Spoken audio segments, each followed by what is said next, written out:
बिरगांव नगर निगम में चुनाव चल रहा है नगर निगम का, और इस नगर निगम के चुनाव में एक बात जो सबसे ज्यादा उछाल मार रही है, जो घर घर में हर व्यक्ति के जुबान पर है, वो ये है कि वार्ड नंबर 28 के कुछ घर ऐसे हैं जहां पर 300 200 वोटर हैं। इस बात का खुलासा भारतीय जनता पार्टी के जो चुनाव प्रभारी हैं अजय चंद्राकर ने उन्होंने किया। उसके बाद से ही ये बात हर व्यक्ति के मुंह में है। अभी मैं वार्ड नंबर 28 में खड़ा हूँ, भारतीय जनता पार्टी का जो कार्यालय है उस कार्यालय में खड़ा हूँ, और इस वार्ड से भाजपा के जो प्रत्याशी हैं पिंकू गुप्ता, अभी वो मेरे साथ में है यहाँ पर, और मैं यहाँ पर अब सीधे चर्चा करने जा रहा हूँ कि आखिर उनके वार्ड में इस तरह की जो समस्या है उसके लिए वो किस तरह से लड़ रहे हैं, क्या अपनी उन्होंने रणनीति बनाई है। पिंकू जी, आप यहाँ से प्रत्याशी हैं और आप चुनाव लड़ रहे हैं, यहाँ से क्या रणनीति बनाई है आपने? रणनीति के बारे में मैं आपको क्या बताऊं, आप तो जानते हैं, सारी मीडिया जानती है, पूरी जनता जानती है। इस वार्ड में, वार्ड नंबर 28 में, जहां 500-600 फर्जी वोटर हैं जो वार्ड से बाहर में रहते हैं, वहां पे जनता अपनी जनता सरकार कैसे बनाएगी, अपना पार्षद मतलब अपना पार्षद कैसे बनाएगी वो, जब 500-600 फर्जी है।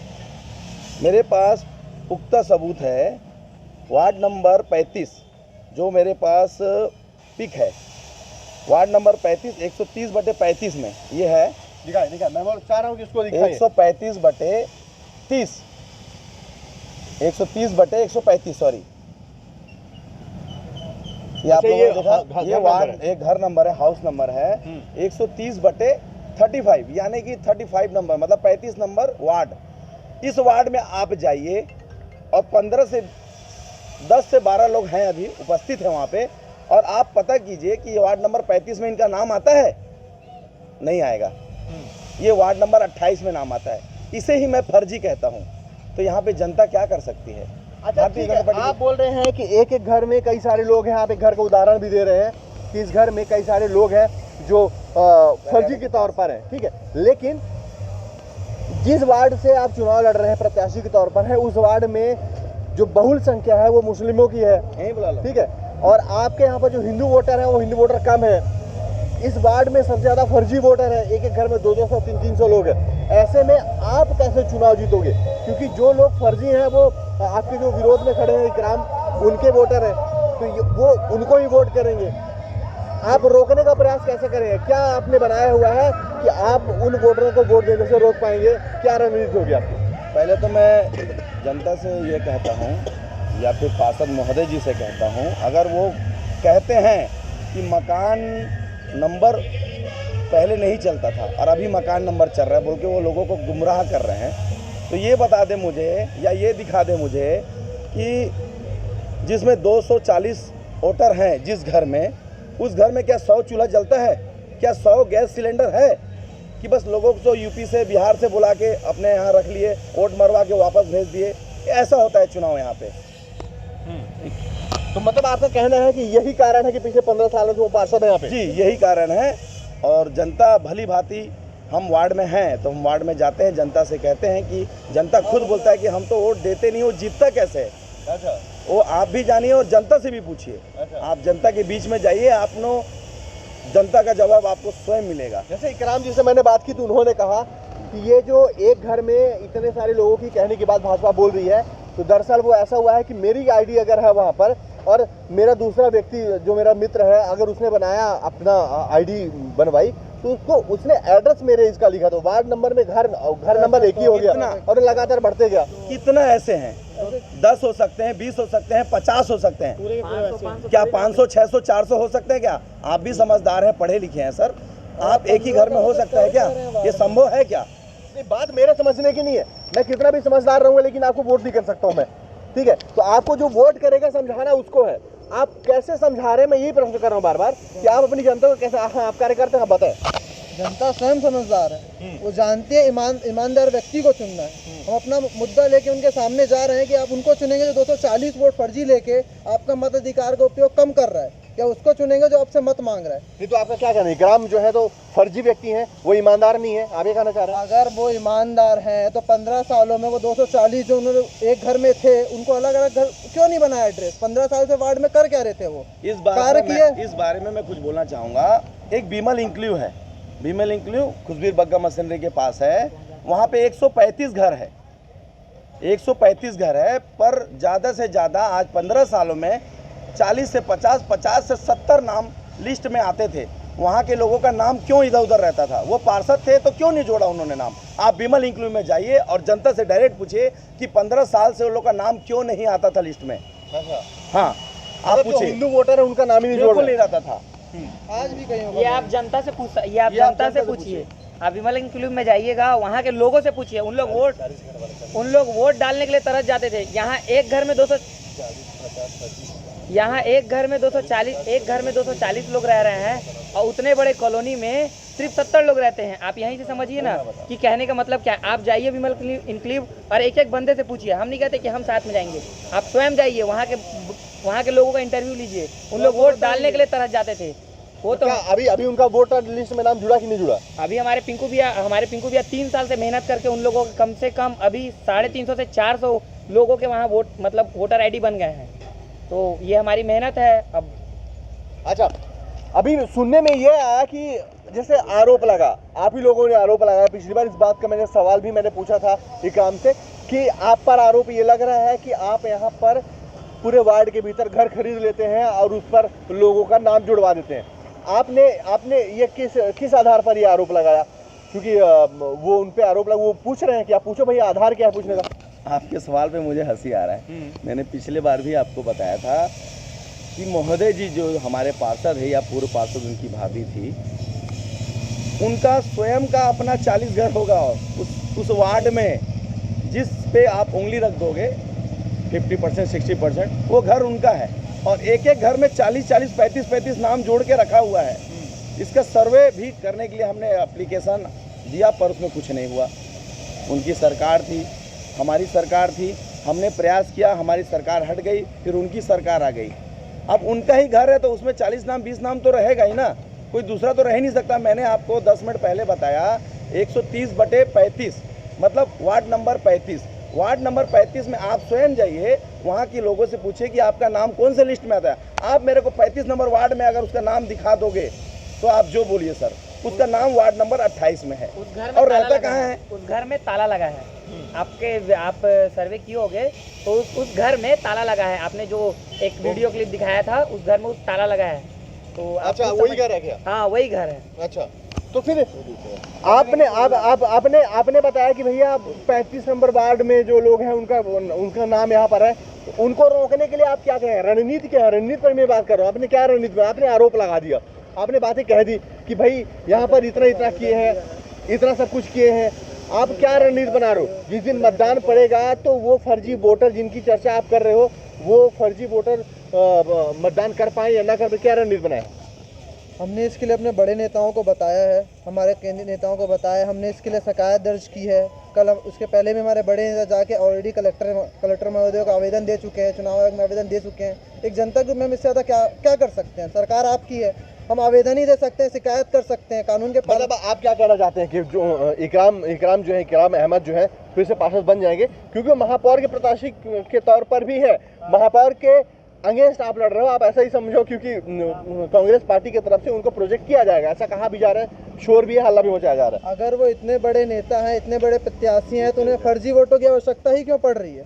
अच्छा, अगर वो इतने लोकप्रिय हैं वो तो उन्हें फर्जी वोटों की आवश्यकता क्यों? वो जनता के बीच में जाके जीत के आना चाहिए उन्हें। अच्छा, 600 वोट फर्जी लगने की क्या आवश्यकता है? अगर अच्छा, लोग फर्जी वोटर की बात कर रहे हैं भैया, आप मुझे वार्ड में जगह जगह घूमते मिले, आप वार्ड में लोगों से बात करते मिले, 1 to 1 करते मिले, आपको क्या लग रहा है पिंकू गुप्ता जीत रहे हैं इस बार कि नहीं जीत पाएंगे? कि आप लोग का जिस तरह से प्रचार प्रसार सारी चीज चल रही है तो वो उनके प्रचार प्रसार की अपेक्षा कमतर है, वो ज़्यादा आक्रामक होकर प्रसार कर रहे हैं, खासतौर पर तब से जब से उन पे आरोप लगा है तब से वो ज़्यादा आक्रामक दिख रहे हैं, वो बड़ी आक्रामकता के साथ प्रचार प्रसार कर रहे हैं। बोला जाए तो ऐसा कुछ आक्रमण नहीं है। पिंकू गुप्ता जी का बहुत अच्छा प्रचार है और फुल बहुमत के साथ पिंकू गुप्ता इस बार वार्ड नंबर 28 का चुनाव जीतेंगे। इस बार ऐसा पहली बार होगा जो वार्ड नंबर 28 में पिंकू गुप्ता जी कमल खिलाएंगे। नहीं, आप पिंकू गुप्ता के बाजू में खड़े हैं तो उनके फेवर में बोल रहे हैं, मैं ऐसा नहीं मान सकता हूँ भैया, क्योंकि आप उनका कार्यकर्ता हैं, आप उनके सपोर्टर हैं, तो आप बोल रहे हैं। आप हकीकत बताइए, जनता के पास अब जब जा रहे हैं तो जनता आपको कैसे इंश्योर कर रही है कि हाँ जीतेंगे? क्योंकि यहाँ पे भी 70% ज़्यादा मुस्लिम आबादी है, हिंदू वोटर्स कम है, जो है भी वो डरे हुए हैं। आधे से ज़्यादा लोग, अभी उनकी रैली निकल रही थी, उनकी रैली में तकरीबन 50 लोग ही रहे होंगे, उनके समुदाय के लोग। बाकी जितनी भी महिलाएं, सारी की सारी महिलाएं उनका झंडा पकड़ के आपके धर्म की थी। तो यहाँ पर धर्म की भी तो बात है ना भाई, क्योंकि हमारे देश में तो बिना धार्मिक राजनीति के कोई चुनाव ही नहीं होते हैं। तो फिर आप जिस वार्ड से लड़ रहे हैं वो वार्ड मुस्लिम बहुत जनसंख्या वाला है, आप हिंदू हैं, बजरंग दल से लेकर के सारे दल के लोगों का अभी कुछ दिन पहले मुस्लिम हिंदू एक बड़ा प्रदर्शन भी हो चुका है पूरे 21 साल के छत्तीसगढ़ में। कवर्धा का मामला रहा है, आप सब जानते हैं। ऐसे में आप कैसे कह सकते हो कि यहाँ पर आप जीत रहे हो? दावे करने का वो बताया। हम 110% वार्ड नंबर 28 जीत रहे हैं। और ये मुद्दा जो आप बोल रहे हो भीड़ का मुद्दा ऐसा है कि आजकल चुनाव का टाइम है, 200-300 रुपये में प्रत्येक रैली ले जा सकते हैं। मतलब तो आप रैली निकालोगे तो आप अपने रैली में 200-300 में लेके आओगे क्या? नहीं, हम नहीं, ऐसा 200-300 रुपये नहीं। जिनको निर्विरोध रूप से हमारे पार्टी में जाना है उनका स्वागत है। आप देख सकते हो कल रैली में कितनी भीड़ होगी। और 18 तारीख और कल की रैली बता देगी कि वार्ड नंबर 28 में कमल फूल जीत रहा है, पिंकू गुप्ता जी जीत रहे हैं। अच्छा, आप आश्वस्त बहुत है, आपसे मैं जितनी बार मिला हूँ तो आप बड़े आश्वस्त दिखते हो। मतलब कहते हैं ना कि तूफान आने से पहले समंदर की जो शांति होती है शांत होकर देखते हैं, फिर एक सुनामी आती है सब बहा देते हैं। वैसी टाइप का मुझे लग रहा है, आप फील भी वैसे कर रहे हो। अभी आपकी कोई रणनीति है डराने के सामने वाले की, कि आपको इतना शांत देख करके सामने वाला आक्रामकता दिखा रहा है, इतनी भीड़ दिखा रहा है, कि कोई और वजह है? हमें जनता का आशीर्वाद मिल चुका है और हम जीत रहे हैं। मैं संतुष्ट हूँ, खुश हूँ, इसीलिए मैं फ्री हूँ, बिंदास हूँ। जनता अपनी 15 साल की जंजीरें तोड़ना चाह रही है। बहुत हो गया फर्जी वोट। लोगों को अपने मत का एक तरह से इस्तेमाल करना सीख गए हैं, अपना नेता चुनना है उनको। अब बाकी इसलिए हम शांत 20 तारीख को देखें। हम 23 तारीख को बाकी बात करेंगे। आप भी आई हैं, हम भी आई हैं। जैसे कि आप देख रहे हो यहाँ अगर फर्जी मतदान वार्ड नंबर 28 में नहीं होता तो 3 बार से यहाँ बीजेपी की शासन होती और बीजेपी का पार्षद यहाँ जीतते आता। आप देख सकते हो यहाँ वार्ड नंबर 28 में बहुत ज़्यादा दादागिरी और गुंडागर्दी चलती है और इसके चलते आदमी घर से निकलकर बीजेपी के पक्ष में मत नहीं कर पाते। और इस बार हम घर से जाएंगे और उनके बीजेपी के पक्ष में हम हाथ जोड़ के निवेदन करेंगे कि पिंकू गुप्ता जी को आप एक बार मौका दीजिए। हमारे पार्टी के बहुत सारे कार्यकर्ता से जाके मैं पूछा कि आप प्रचार क्यों नहीं कर रहे हो, तो यही बोल रहे हैं कि हमें डराया जा रहा है, धमकाया जा रहा है। मैंने बोला डरने की जरूरत नहीं है, लोकतंत्र, मत का अधिकार कोई नहीं छीन सकता, मत का अधिकार बंद रूम में होता है, आप जिसको चाहे आप वोट दे सकते हो। ठीक है, तो चलिए जी। और हमारे वार्ड में एक गंदा राजनीति हो रहा है, लोगों का फ्लैक्स फाड़ना, लोगों का होर्डिंग फोड़ देना, तोड़ देना। हम चुनाव आयोग को एप्लीकेशन बना लिए हैं, हम दे रहे हैं, थाना प्रभारी को दे रहे हैं, झंडा उतार देना, ये सब की प्रक्रिया चल रही है हमारे वार्ड में।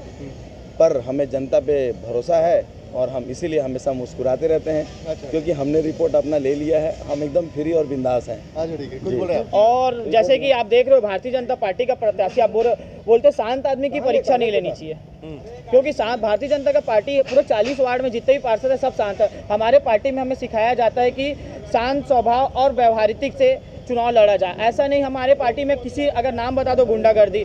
और कांग्रेस पार्टी के पास कोई मुद्दा नहीं है, सिर्फ कांग्रेस पार्टी का बिरगांव निगम में बाप और बेटा, जैसे बोलते केंद्र में राहुल गांधी और सोनिया गांधी, वैसे ही रायपुर ग्रामीण में पंकज शर्मा। जितना बस फ्लेक्स फोटो बस प्रचार में ही पंकज शर्मा और ये दिख रहे हैं। उनको आने वाले चुनाव में बता देना चाहता हूँ, यहाँ भारतीय जनता पार्टी का विधायक बनेगा, भारतीय जनता पार्टी का महापौर बनेगा। और 23 तारीख को आप देख सकते हो कि भारतीय जनता पार्टी फुल बहुमत के सरकार बनाएगी। और ये भी बता सकता हूँ कि कांग्रेस पार्टी के पास पार्षद नहीं थे, हमारे पार्टी के पार्षदों को बहला फुसला के हम, आप देख सकते हो वार्ड नंबर 32 में हमारे पार्टी के 2 बार के एल्डर मेयर रह चुके, उनको बहला फुसला के पार्टी से टिकट दिया गया। छोटे छोटे लड़कों को 24 साल 25 साल, मैं पूछना चाहता हूँ क्या उनके पास कार्यकर्ता नहीं है, क्या टिकट नहीं दे सकते?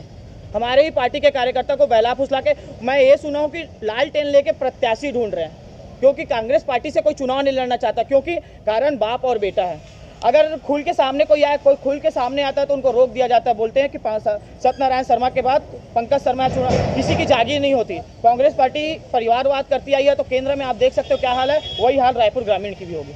और ब्यास लोग धमका रहे, उसी बोलेगा तोड़ देंगे कभी। जैसे क्या बोल रहे हैं? जैसे कि हमारे ब्यास तालाब को है, उनका मैं एक वीडियो देखा, उस वीडियो में साफ साफ बोल रहा है कि मैंने तोड़वाने की प्रयास किया, हमारी सरकार थी तो हमने तोड़वाया करके उसका कहना है।